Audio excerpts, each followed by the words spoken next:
नमस्कार, सीमाच किचनमध्ये तुमचं स्वागत आहे. आज आपण पाहणार आहोत टम फुगलेली चपाती. बऱ्याच लोकांना फ्रीजमध्ये ठेवलेल्या कणकेच्या चपात्या आवडत नाहीत. मला स्वतःलाही नाही आवडत, पण कणिक जास्त मळली गेली तर ती फ्रीजमध्ये ठेवावीच लागते. तर आपण व्हिडिओमध्ये जेवढ्या चपात्या लागतील तेवढीच कणिक कशी मळायची हे पाहणार आहोत. तर चला मग पटकन सुरुवात करूया. आता मी हे 1 वाटी पीठ घेतलेलं आहे. तुम्ही कोणत्याही तुमच्या घरातल्या वाटीचं माप घेऊ शकता. आता हे 1 वाटी पिठाने आपल्या किती चपात्या होत आहेत ते आपण पाहूया. आता आपल्याला जेवढ्या चपात्या बनवायच्या आहेत ना, त्यासाठी पिठाचे माप कसे घ्यायचे ह्याच्यासाठी ही ट्रिक तुम्हाला मी दाखवत आहे. त्यानंतर तुम्हाला कणकेचा अंदाज कळेल. ही ट्रिक तुम्हाला एकदाच वापरायची आहे. त्याच्यानंतर तुम्हाला पिठाचा अंदाज कळेल. तर हे पहा, आपले पीठ मळून झालेले आहे. मी असंच मळलेलं आहे, जास्त काय ते हे नाही मळलेलं, कारण फक्त आपल्याला पाहायचे की एका वाटीत किती चपात्या होत आहेत. तर हे पहा, एका वाटीत माझ्या 2 चपात्या झालेल्या आहेत, कारण माझ्या मोठ्या चपात्या असतात. तुमच्या जर छोट्या साईजच्या चपात्या असतील तर तुमच्या 3 बनतील. तर आता मला 8 चपात्या बनवायच्या आहेत. तर मी ह्या वाटीच्या मापाने 4 वाटी पीठ घेणार आहे.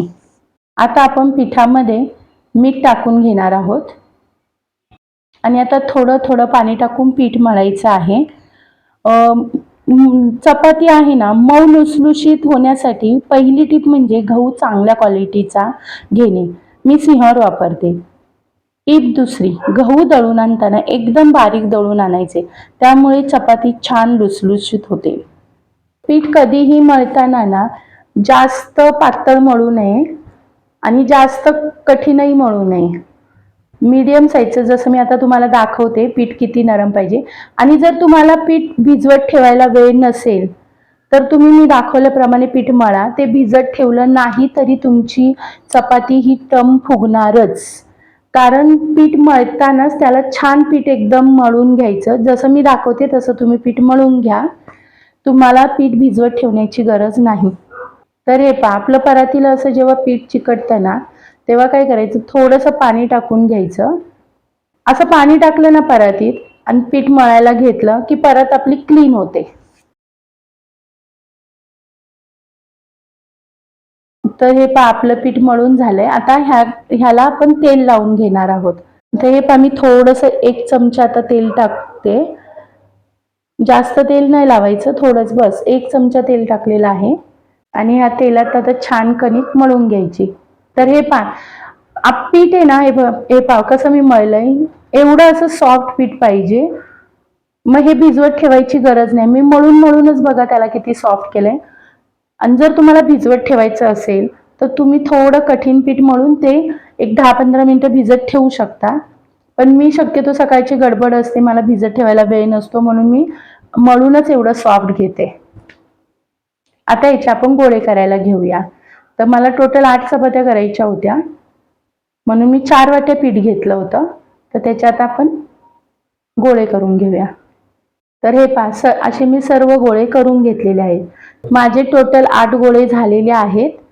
तर हे पहा, आता चपाती कशी लाटायची ते मी तुम्हाला दाखवते. पहिले आपल्याला छोटीशी चपाती लाटून घ्यायची. त्याच्यानंतर पूर्ण त्या चपातीला आपल्याला तेल लावायचं आहे. असं पूर्ण चपाती, आणि त्याच्यानंतर थोडं आपल्याला सुक्क पीठ त्याच्यावरती भरभरून घ्यायचंय, म्हणजे टाकून घ्यायचं आहे. आणि ना बाजूने फक्त असं गोळा करत जायचंय ते पीठ, म्हणजे आपण मोदकाला कसं करतो, मोदक बनवताना ते पहा, याचं फक्त साईडने गोळा करत जायचं आणि मध्ये मोदकासारखं करायचं आणि बंद करायचं त्याचं तोंड. आणि आता हे पिठामध्ये बुडवून आपण चपाती लाटून घेऊया. चपाती लाटताना कधीही हलक्या हाताने चपाती लाटायची, दाब द्यायचा नाही चपातीवर.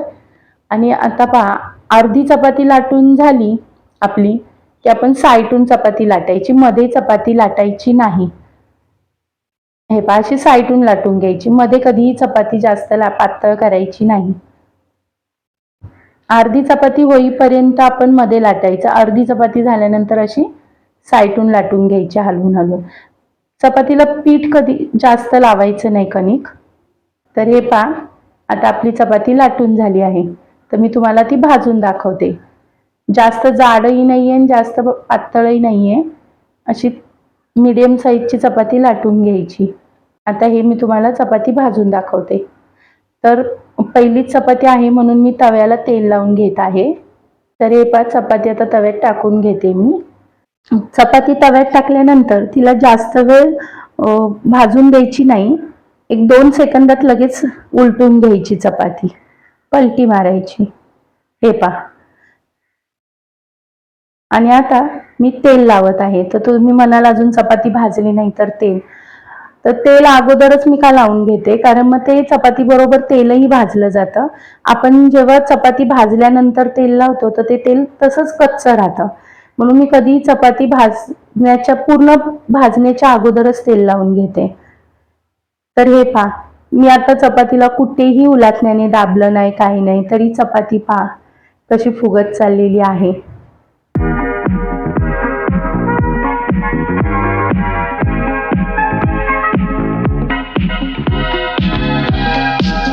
आता ही मी तुम्हाला दुसऱ्या प्रकारची चपाती दाखवत आहे. तर हिला अशी सरळ लाटून घ्यायची. पहिली चपाती आपण गोल लाटलेली, आणि हे पूर्ण ह्याला तेल लावून घ्यायचं आणि मध्ये असं दाबून त्याचे 2 भाग करायचे. मध्ये असं दाबायचं आणि त्याच्यामध्ये पीठ टाकायचं आणि ते फोल्ड करायचं. ह्याला शिंपला चपाती बोलतात.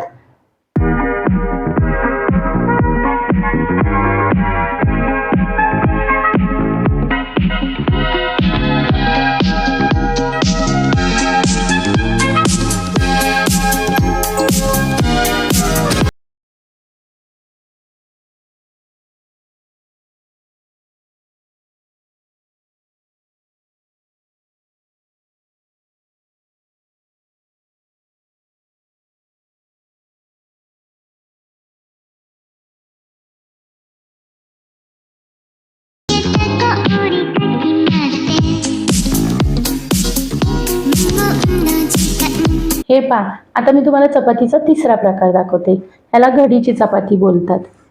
तर ह्याच्यामध्ये गोल चपाती लाटायची, तेल लावून घ्यायचं पूर्ण चपातीला आणि त्याच्यावर पीठ टाकायचं, एक घडी करायची, पुन्हा तेल लावायचं, पुन्हा थोडं पीठ टाकायचं आणि पुन्हा घडी घालायची.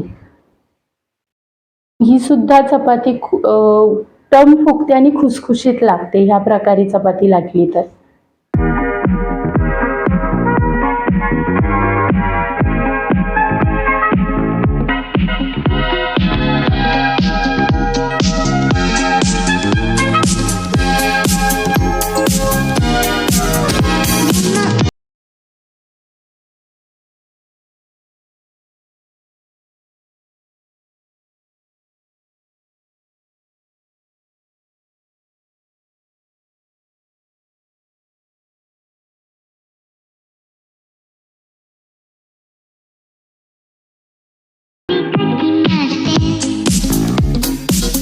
तर हे पहा, आता मी तुम्हाला शेवटचा चौथा प्रकार दाखवते. जर कोणाला तेल अजिबात खायचं नसेल तर त्यांच्यासाठी ही चपाती आहे. हे पहा, मी या पिठाच्या गोळ्याला अजिबात तेल लावलेलं नाहीये. डायरेक्ट पिठात बुडवली, डायरेक्ट लाटायला घेतलेली आहे. कुठेही तेलाचा वापर केलेला नाहीये आणि अशी छोटीशी चपाती लाटून घेतलेली आहे. ही भाजताना सुद्धा आपण ह्याला तेल लावणार नाही आहोत. ज्या लोकांना तेल अजिबात खायचं नाहीये त्यांच्यासाठी ही चौथ्या प्रकारची चपाती. ही चपाती डाएटवाल्या लोकांसाठी आहे. डाएट असं काही नाही, आपणही खाऊ शकतो. ही गरम गरम चपाती तुम्ही बनवत अशी गरम गरम चपाती खाल्ली ना तर खूप छान लागते. आता आपल्याला सकाळी कसं टिफिनसाठी डबा सकाळी बनवतो आपण चपात्या, दुपारी खाल्ल्या जातात टिफिनच्या चपात्या, त्याच्यासाठी आपल्याला तेल लावावंच लागतं. पण तुम्ही जर घरी गरम गरम चपात्या करून खाणार असलात ना तर ह्या ट्रिकने करून खाऊन पहा. खूप छान सॉफ्ट लागतात आणि खूपच छान लागतात बिना तेलाच्या सुद्धा.